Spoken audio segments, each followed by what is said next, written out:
म चाहिँ अहिले यस्तो घारीमा मुन्टा टिप्न आएको छु। उति टिपिसकेँ। यस्तो मजाको मुन्टाहरू छ नि, लह लह परेको। यति भए त पुग्छ। यसमा अलिकति कर्कलो मिसाउने, अन्त यस्तो मिठो हुन्छ नि।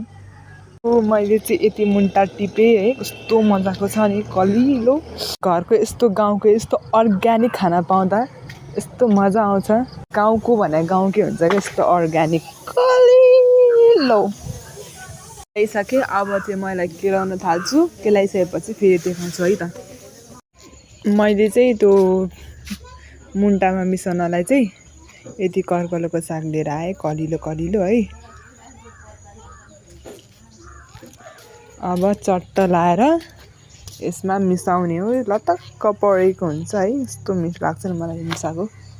सो मैले यति खोजेर चाहिँ ल्याएको होइन, अलिक कलिलो कलिलो मात्रै ल्याएको कि।